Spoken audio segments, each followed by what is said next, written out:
Hi, everyone. Welcome back to the podcast, My First Season. Very special guest today. This gentleman and I, we met during his first season in Club Med Paradise Island in the 2002-2003 season, where he was a Tennis G.O. Interesting story. He was born in Montreal, but he was also raised in France and Monaco, and we are going to get into that. Hopefully, he'll be happy to answer some questions on that. Without further ado, everyone, please help me welcome from Montreal, Mr. Fabrice. Fabrice, how are you, sir? Hi, Greg. I'm good. Great to speak with you. I'm a great fan of your podcast. I love it. So that would make you a long-time listener, first-time caller? This is true? Yeah, pretty much. Okay. Well, thanks for agreeing to come on. You know, when I knew you and met you in Paradise, you always seemed to be smiling. You always had a positive attitude. That's what I remember most about you. It's like nothing could get you down. It's a good introduction. I like it. To find out how that started. But yeah, because I'm interested in your backstory. So, okay. Born in Montreal. So then how does someone get raised a bit in France and Monaco, if I may ask? Yeah, my parents are French, and they came to Montreal, I think, late 60s. And because of my dad's work and my mom's work, pretty much we had to travel on and off between Paris. So we left to Paris for about 10 years. Then we came back here in Montreal, where I studied, college and university. And then I went back to, my dad is from Monaco. So Monaco was a bit of, the anchor of the family. So I went back there and worked for a few years, like 3-4 years. And then I head back to Montreal to do my MBA. That was in 2001. And later in my life, I just have a few questions before you continue. Sure. So what am I allowed to ask what kind of work your parents did that would bring them? My dad was in book editing, right? And my mom was a university teacher. So she was. It wasn't related, but because family was in Europe, at some point they wanted to get back there. And for my dad's business, it was it was better to do that in Paris at some point. And then eventually they wanted to come back. Can you say your dad's profession again? Book editing. Oh, book editing. Okay. And publishing and editing. Yeah. What subject was your mom teaching? She's an anthropologist, and she was studying Mexican, Mayan, the sense of Maya, how they live in Yucatan. So probably you went to Cancun and you've seen all those beautiful pyramids and historical sites. So basically she lived in villages at some point, living with Mayas, and just studying how they carry on their traditions and so on. So in very interesting family to be part of. I did see a lot of those ruins when I spent a year in Cancun. I also saw a lot of Coco Bongo too, the nightclub. But so is that how your father and mother met? Because he was a book editor and she was a university professor doing research. No, I think they both met as immigrants in Canada. Oh wow! Okay. As French people do, many times they gather together and mingle, and that's how they create the bond. And here we were. Yeah. So if your dad is from Monaco, does that make you part Monegasque? From background, yes, I guess. Okay. From tradition, yeah. Which is what I learned someone from Monaco is called. It's Monegasque. I watch a lot of Jeopardy. So that's how I know that. Okay. Wow. All right. So, and you said you did your MBA in 2001 or 2000? Exactly. I came back to Montreal in 2001. So I worked in trading for a big American institution called Bear Stearns, which got famous for a big bankruptcy. That's right. 2008. Now you did your MBA. And I came back at HEC in Montreal. That's right. Yes, in Montreal, it was a 1-year program. A lot of fun, a lot of studying. 1 year. This must have been 1 year intense, no? Very intense, hard work. So 52 weeks nonstop, and you work like 100 hours a week, and it's great. You create a lot of great bonds with your fellow students, and they really pump you. They tell you you're great, you're the future leaders of the country and the big businesses, and you get out of that, and you're like, okay, now I'm doing my job search. And it was right after 1 year after September 11th, and there were a lot of people in the market. We were in a recession back then, and I found myself in November 2002 looking for jobs, and I was like, oh, it doesn't look very good here. Maybe I should look somewhere else. And a former colleague of mine was transferred from Monaco to Nassau in the Bahamas, and I really had Bahamas under my radar screen, and I wanted to go there. And And I had some friends who went to Club Med, and at some point they were like, "Well, Fabrice, you teach tennis. Why don't you just take the winter off and go teach tennis, enjoy the winter, and Okay, you now come back." may I hold you up here one moment? Yeah. So sure. how old were you when you started to learn tennis? Roughly. Learning tennis, I was like, I don't know, 5, 4. Really? What was it about? Yeah. What was it about that sport that drew you to it? Well, if you look back, like in the 70s, because that's from where I go back from, tennis was a big thing. Like the stars like Bjorn Borg were superstars, John McEnroe, the Jimmy Connors. It was a really glamorous sport. I think it still is. But back then, they were superstars and everyone was talking about them. And I don't know, there was a lot of glimmer about it. And everyone wanted to play tennis and become the next superstar in tennis. So I think I saw my uncles play when I was a kid. I was like, wow, it looks nice. And everybody was watching them playing. I was like, wow, it seems to be the cool thing to do, right? So I want to learn. And eventually, I started to play a bit competitive when I was in my early teens, did well. And then we moved to Canada, and it was more complicated to play with winter. And, you play less tennis all year round. And I kind of switched to teaching, and I loved it. I really enjoyed teaching to the very young kids. I did a lot of that for maybe 4 or 5 years. I also worked at Tennis Canada. So I always stayed in the tennis environment, despite moving to finance later on. But tennis was really always a passion for me. It was like a hobby, and it made sense to go back to tennis when I didn't have other options work-wise, and that's why after my MBA I considered teaching tennis for the winter.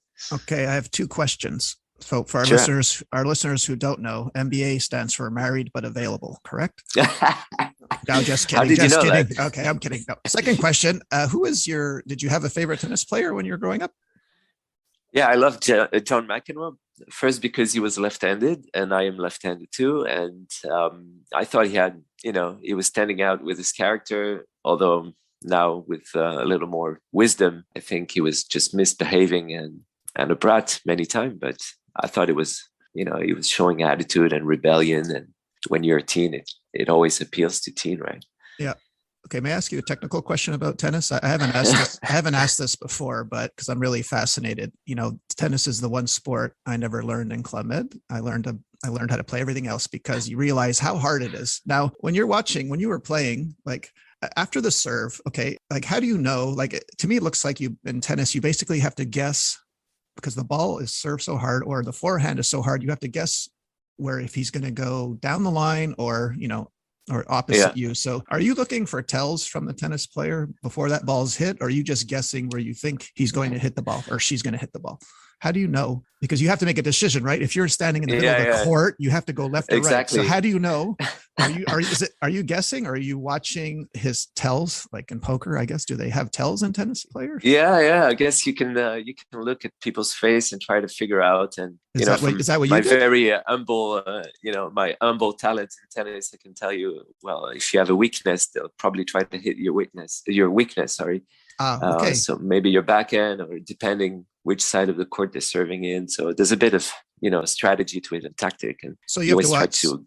So you do like research, like a boxer watches tape of his opponent before then, right? Yeah. When you reach a certain level and you have access to tapes, yeah, for sure. But okay. For everyday player, maybe it's not on tape anymore. You're right. So yeah, exactly. When you're streaming. All right. So okay. So now I'm seeing how you got to Club Med Paradise Island. You had never been to Club Med before. You had heard about it, but now you had a direct contact who told you about the Club Med on Paradise Island. Is that right? Yes, I had friends who were former G.O.s. One was daycare G.O, and the other one was all sports G.O or animation G.O, I think. Did you have did you have an interview with Club Med? Yes. Where was it? It was in Montreal, and I think one of the downtown hotels, and they gathered a bunch of us in the bar, and we had to just present ourselves, and they got into some situation. We had to basically demonstrate how we would entertain clients if on a rainy day, right? Oh, God. So we had to come up with ideas, and they would basically see how we. What was your idea? I have to know. I can't remember if it was like damn it. paper airplane race or something like that. I can't remember. Oh, it's the worst. I can't believe it hit you with like the hardest, most difficult thing to do when it's raining and no one's happy. Now you have to entertain guests for 3 days on end. Oh man, bad. That's pretty clever too in a way but it is a hard question to answer. It is. Oh it is indeed. And did they ask you to see any qualifications that you were a tennis instructor? Yes, I had to do a test with the coach, which happened to be my university coach, tennis coach at the university. Are you serious? So it was an easy done deal with him. It was like, yeah, don't worry, you'll pass. Although I had not touched a racket maybe for 3-4 years, so I played maybe 4 or 5 hours with him just to ramp up a little bit. And there was a bit of ramp up when I first showed up in Bahamas. So, yeah. All right. So after the interview, how long did it wait for them to get back to you? They were quicker than I expected. And I remember I was doing job search with some friends at university. And one afternoon they called me and they were like, maybe after 2 weeks, they called me and they said, are you ready to go? Sure, it depends when, where. And they told me, well, you'd be probably going to Bahamas in 2 weeks. And Bahamas was really where I wanted to be for professional reasons, because I knew I could make some contacts there in banks and local banks. So I said, great for Bahamas and great for 2 weeks. I'm in. And then I shared the news with all my fellow students, MBA students, and they were all looking for serious jobs in Montreal and Did you tell them Toronto? Did you tell them your starting salary at Clement? Yeah, no, I didn't tell them the salary. Okay. I told them the perks. Okay, the perks. Like, yes. I can't believe it. You got it. You got the plan. You don't want to brag about your starting MBA salary in Club Med, so that's probably a smart thing. Okay. Yeah, Okay. but one of the reasons. My friend I was Animation G.O told me, if you're looking for a job, I mean, it's probably the best place for you on earth because you'll meet amazing people. I mean, clients all have great jobs and it's probably a better networking position for you than staying home and, sending applications and resume. Just go there. You meet tons of people. And I was a bit skeptical about it, but it turned out to be exactly what happened. So you get to the resort. Now you're there, your first day, your first week. Any culture shock or not really? Because if for someone who was born in Montreal but raised in Europe, I guess you weren't really fazed by anything, or did you have any Club Med culture shock? Anything? Culture shock, not really. I think I was expecting the lifestyle in the Caribbean, but the Club Med shock, yeah, for sure. I mean, I think within the first couple of days, I was in total shock. I was like, who are these people? G.O.s are way too extroverted for me. This is not me. I don't belong here. There must have been a mistake when they hired me. Everyone was so, outgoing and, loud and having fun and extroverted. And I was like, this is not me. I won't be able to be part of that. I think I wanted to hide, the first couple of nights. I was like, I can't do that. I can't go on stage. It's impossible. It's not me. Really? You never came across to me as someone that was shy, but I guess you hit it well. Yeah. No, it was a real shock. It was a real shock, especially the first time on stage. It was like, it was a big, transition from, the real life. I mean, I don't want to say real life, but like serious finance lifestyle to go up on a stage and do crazy sign there's quite a gap between the two. And the first maybe a couple of weeks and maybe a month was really a learning curve for me to get into the vibe. But I was very lucky. The team was so welcoming. The tennis team was like a second family from the first day. And they really, took me under their kindness and they were really helping me knowing what to do. And, they were like, just follow me, just follow my steps and it'll be okay. Just do like I do and you'll be fine. I have a question for you. Since you were a Tennis G.O, I have my favorite Tennis G.O culture shock question. Are you ready? Sure. How did it feel or did it happen to you that right before the lesson, you had a guy show up in Speedo and running shoes to do a tennis lesson? Did this happen to you? Because it's quite common in club heads. And if it did happen, how did you handle it? You mean when it was me doing that, or yes, when I saw something? Well, no, like you're the instructor, you're getting ready for your advanced lesson or intermediate, and a GM shows up in a Speedo, because I've seen this too many times, and running shoes. He has running shoes, so he has the proper footwear, not the proper attire. But did that happen to you? Did anyone show up in a Speedo? Yeah, probably a couple of times, and okay. I'm sure that as a good GO that we became, and we all were, I think we just let in there just to see people's reaction for as long as we could. Well, see where the joke could carry on. Well, I did have a very vocal, I love this guy. I had an Italian instructor in Turkey, and he went nuts. He flipped out whenever that happened, and he convinced the GM that, oh, no, you're not here for tennis. You're here. You want the beach. Oh, the beach is that way, sir. He's there. No, I'm here for tennis. Oh, no, clearly you're not here for tennis. So he would just go nuts. So I was always wondering what other tennis GOs, how they handled that situation. So far, he's the only one that's handled it that way. You guys you're all cool. You're all like, yeah, whatever. Okay. Whatever. It's fun. Let's see how far we can carry that joke and see people's reactions. I don't know where you're going to put the tennis balls, but okay, let's try this. Okay. All right. Yeah. Okay. Club Med is all about fun. So whenever we could make a joke out of something, it was good. Do you have any hard time settling into the hours? I mean, when you started, there was already a day off in place, but the hours were long. So did you have any problem to the 6-day-a-week grind? Yeah, it was very intense at first, physically speaking. Speaking about the heat itself, humidity. You're always active, running, playing tennis or doing shows. So it was extremely demanding, and adjusting to that. I think I could fall asleep easily in 5 minutes, have a nap for 20 minutes. I was so tired at first. And eventually, I got into the rhythm. There was one part of it which was difficult, were the show rehearsals at night. It was very difficult. I think one time I was pretty vocal about it. And, I hope I didn't, make anyone feel bad about it. But it's like, hey, this is too difficult. You couldn't get more vocal than me about late night rehearsals. Trust me. I think I made it hell for choreographers. Why are we doing this at night? I learn better in the daytime. Yeah, I think you and I shared the same talent in dancing. So it was definitely a lot more work to do at one in the morning to do an hour rehearsal. But eventually the shows became a big source of fun and happiness in doing that job. So I didn't mind learning the few steps so I could be part of a show and, be part of the gang at night. It was really fun. Since you admitted you were an introvert when you got there, how did you handle the dinner 3 times a day with guests? Was that rough at first? No, I didn't mind the dinners. I think that was more conventional from what I was used to. It's more the crazy signs and the stage appearance, especially doing Greece, just wearing a very tiny towel around my waist. The first time was with Petri, which is, twice my size, and, completely okay with being half naked on the stage. So were you a dancer before Club Med? Had you ever done something? No, never. No. Crazy signs? No, no, neither. Yeah. Did you like any of the music, like any of the Crazy Signs, or maybe not necessarily? Yeah, of course. It became fun. I mean, I can associate some of the GOs of Chief of Village with some of the Crazy Signs. So yeah, of course, there's some classics like I don't know, Muévelo, which remained. Yes. Starlight, which was Renato's. That's right. Yeah.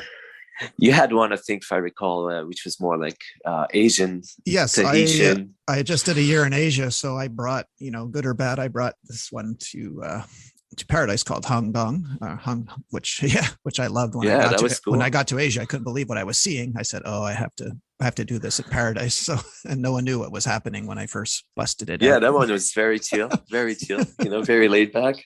Tomake reminds me of the party and the Tomake, tequila. Yes. And what else? There was one Angie was always doing. It was like her intro Crazy Sign. It was like Absolutely or something like that, right? Is it Absolutely Everybody? Yeah, exactly. That's the one. Vanessa Morosi. I performed that one in Australia when I was probably, it's probably one of my favorite ones too, because I was in Australia. Cool. She's from Australia. The Olympics were happening. So that one always has a special place with me.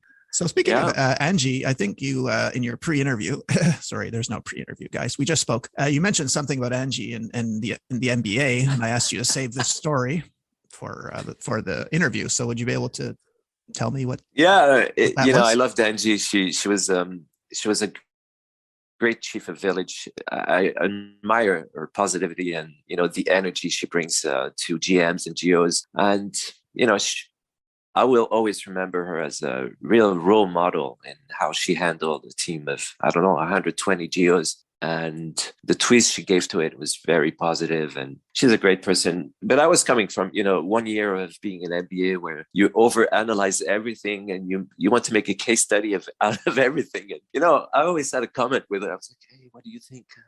We do this and we do that. And I think one day she showed up and she was giving me some indication how we were about to handle a night event at the tennis courts. And before I could say a word, she looked at me, and she was a bit in a hurry. So, she had a short temper that day, and she looked at me, she said, look, Fabrice, I don't have time for your constructive feedback right now. So just do as I tell you. And I loved it. The way she said it, I was like, she's so right. Okay. So there was an event going on and you had notes. Is that what you mean? Like, no, but I think she knew me by then, and she knew I was going to come up with a few ideas and comments and whatnot. And she was like, look, I don't have time for your constructive feedback right now. Just do as I tell you. but I have a PowerPoint right over here at the pro shop ready to go. Okay. Oh, nice. Yeah, that was me. Out of school, we always try to show what we learn and put that in practice. So yeah. Christmas is coming around, so and New Year's. Did you ever been away from home for Christmas before, or worked on Christmas Day, or they were just no? I never worked on regular days for you. Yeah. Did it bother you, or was it just that's the job? It was very special because you try to be in the spirit, between the other G.Os. So we had a little event, the G.O team, where we exchanged gifts between each other. So that was really nice just before the Christmas dinner.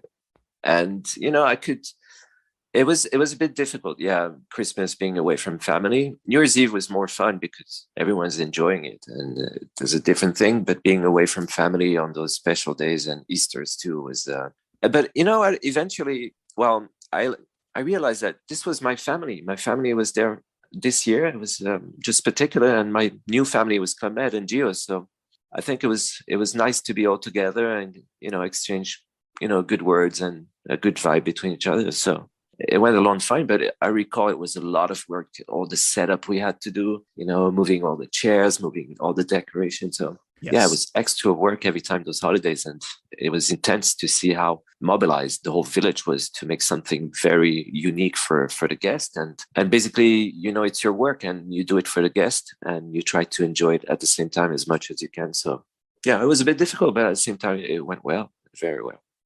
You mentioned shows before. Did Gabby approach you to be in them, or did you approach her? Did you see, I'm going to get this over with, I'm going to go up to her, or did you wait for her to come after you? No, I wasn't that enthusiastic about the shows, but eventually, they're running for a season. So as it goes, you're part of the cast, let's say the regular cast for people. And I was just, being introduced to a couple of shows. So I think I only did 2 or 3 at the end, but no, I think she had no choice taking me. She was lacking talent on stage, and JB, the chief of sport, always wanted the tennis team and the G.O, the sports G.O team, to be in front, to be part of the animation also, so we could be very proactive and be seen around the village and share the energy that we had. So not that we had much option, but I think at some point I loved it because a lot of the fun between the G.Os happened during the shows and backstage. It was, there is this rush, this adrenaline, and, we always had a good dinner before and we would take 1 or 2 drinks and, everyone was relaxed and really enjoying what we did. And it was really special every time. I really enjoyed that. It was fun. Did you have any time? I know you were busy, but any time to learn another skill or another sport you hadn't tried while you were there? Well, that's very sad. I didn't. Every time we had 1 day off and I would take the time to relax on my day off. And every time I booked for an excursion or a new sport, I didn't show up. So bad that at some point there was a rule for G.Os. If you wouldn't show up at the excursion, you would pay for the excursion anyway. So I caused a new precedent at Club Med for G.Os. So I apologize for all the other G.Os in the world. Maybe it was my bad. But No, unfortunately, I wish I did scuba or diving, but yeah, every time it was so physical. I had to just take the day off. I would go to the spa in Atlantis and just chill the whole day, do nothing. It was my way of, Okay. relaxing. And other than your Angie MBA story, which I love, by the way, do you have any other funny, clean, appropriate stories from that first season? Classic G.O blunders, anything? Oh, well, you'd some like to funny, say? funny stories. It's a big friendship between Geos, and at some point, I won't give name, but one of No. Geo came to me one day and he said, "Yeah, I need your help." I said, "What do you mean? Come in my room. Look, I'll give you a drink, but I really need you to write a letter in English." I'm like, "Okay, fine. What is it about?" "It's for this girl." "Okay, that's interesting now." So I became his Cyrano de Bergerac, so his writer of love letters in English for every girl he was dating. So it happened maybe on 3-4 occasions. It was really funny. So I had a couple of free drinks thanks to him, and I just had to write a couple love notes, and he had clear indications. He told me, "I want her to cry when she reads that in the plane." Oh boy. Okay. Mission accomplished. Okay. Okay. So where did you develop your writing talent? Okay. I'm guessing at university. Okay. Yeah, I don't know. It was funny. Yeah, that's the kind of bond you create with your friends there. So Okay. yeah. Let me ask you a side question. So all these I won't say names. Yeah. Thank you. Let me ask you a side question. After all these years, do you still have a dream, a recurring dream, while you're back working at Club Med, or you don't get those dreams at all? Yeah. It's even a daydream. Sometimes I Okay. can picture myself, just playing tennis at Paradise Island and see the harbor in the background, and the sunsets were just amazing there. It was fantastic. So yeah, it was great. And I went back to ComMed a few times, but obviously it's different from the experience when you're on the other side, when you become a guest. But yeah, a lot of daydreams and great memories. I only stayed one season. Unfortunately, I wish I did more now with a little more experience, but maybe if I stayed one more season, it would have led me to 5 years. So maybe it was a good thing I left after all. Yeah. Oh yeah. When you're from Montreal, the whole, and you realize you could avoid winter by signing up for another one. That's what happened to me. I always say if I'd been from California, Florida, or Hawaii, I probably never would have stayed that long at all. But when you're from Montreal, especially now, we're doing this interview on October 1st. It's a no-brainer. The geese, you just want to get away. The geese are leaving in droves, so we know what's coming. Exactly. Did you meet any athletes or celebrities at your time on Paradise that you recognized? Sure. We had many tennis pros. Sure. Yeah, well, Paradise was known for its tennis center. We were a big G.O team, Tennis G.O team. ATP, right? Yeah, it was an ATP certified camp, let's say. And so, yes, we had a former tennis player, John Horsfall, who taught us the program. And because it was so close to Miami, we had a few players that came around. So the finalist of Roland Garros, the French Open, 2003 French Open, a Dutch guy, I think his name was Martin Verkerk, and we had Justine Henin, which was a former number one women player in the world. She came there for her honeymoon, actually, and she stayed maybe 2 weeks at Club Med. And she did play once, right? Yeah, she practiced a few times, and she played once. Okay. And her husband too was playing. So we had the occasional tennis players that would come train there. I think it was free for them to stay at Club Med. I think I ran into Sean Connery once at Atlantis. You did? Wow. Yeah. I think he had a place right on the island. A place called Lyford Key, the very secluded for wealthy citizens. Yeah. Yeah, some other famous people. Famous in the news today. We're also living there and throwing parties. And I know who you're going to say. Yeah, just made the news today for extradition. But no need to talk about him. Okay. No. And this Quebec singer Isabelle Boulay, which came a few times. we had dinner with her a couple of times, and Corey Hart, I think, was also living on the grounds not too far. So. Yes, where the sailing shack was. That was yeah, exactly. His parents' place, right Yeah. next door to the, because it was kind of a weird village where you had the road and the road separated. I mean, their house was actually on the Club Med compound, but it was, it was kind of a weird resort. I've never been to a resort like that where you enter, your house is on the Club Med campus, so to speak. Exactly. Only place I've ever experienced that. And we had the visit also of Club Med CEO when he became CEO at some point. So yeah, there was always some VIP guests that we had to be careful with, and make sure that they had a pleasant stay, and they were always very nice to us. So it's only good memory. Okay, I have another question now. I know you GOs, you Tennis GOs, your team had a tournament of your own, but if I asked you, like, if you could be impartial, so if you can't say yourself, so I'm saying you can't name yourself as who you thought was the best player, but if you had to, in your opinion, nominate someone else, like who you thought was the best player. But again, you don't have to answer that question at all. Yeah. You can be diplomatic and say, no, everybody was at the same level, but you could pass or phone a friend on this question. It's like, well, they all had, their talent.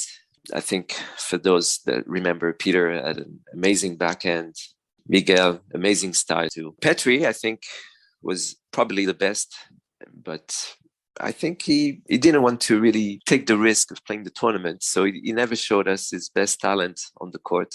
And he was the boss, so we kind of respected that. But if you said, you know what, like, no, okay, I can't name myself, so I think this person overall. No, it wasn't me for sure. I can tell you. Okay.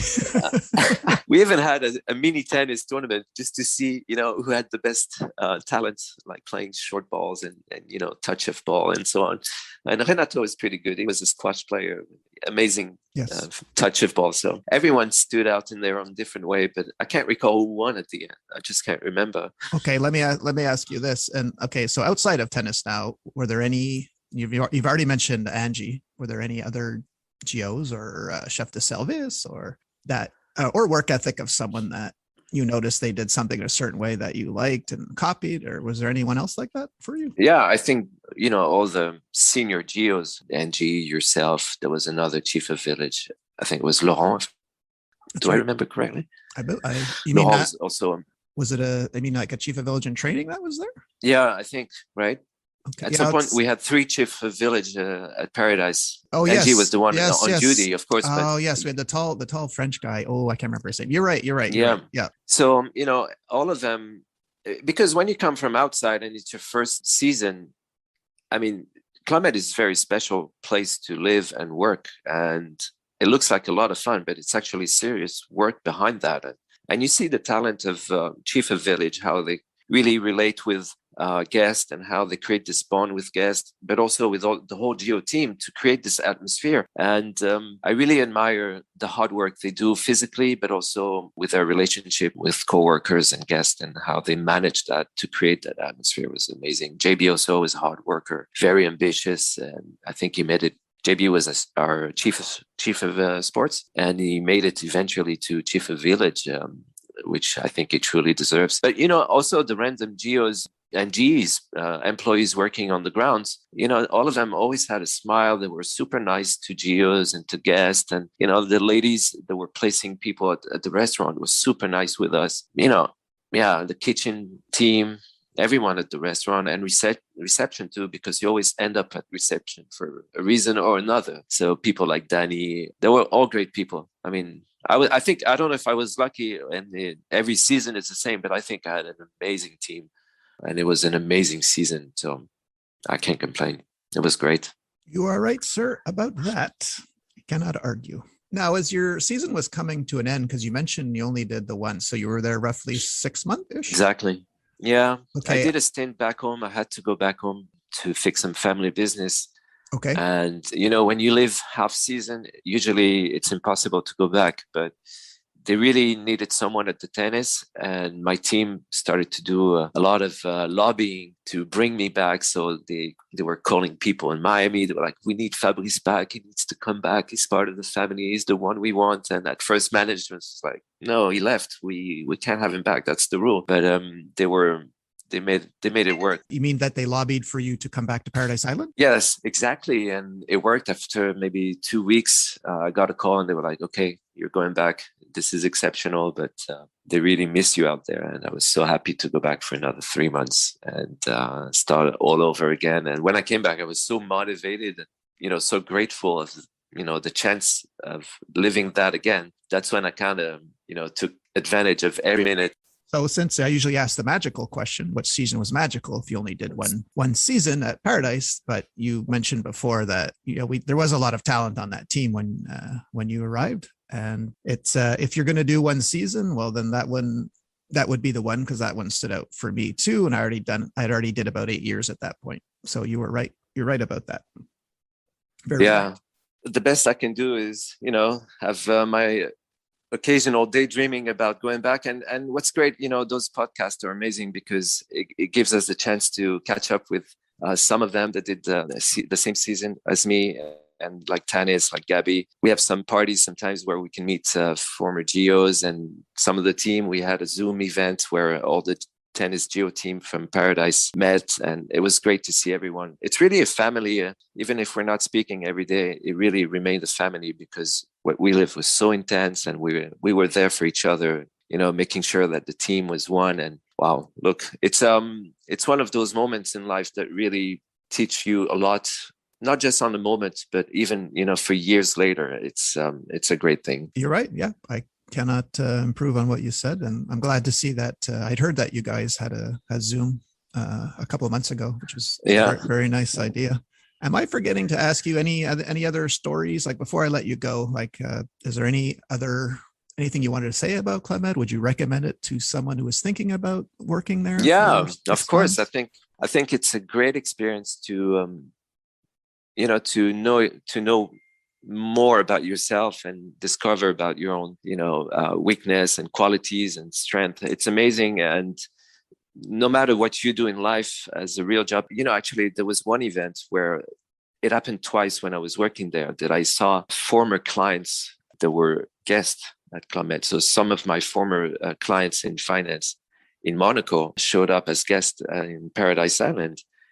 And at first I was so shy. I was like, they can't see me working here and do crazy signs. It's not serious. I used to sell, millions of euros and dollars to these people.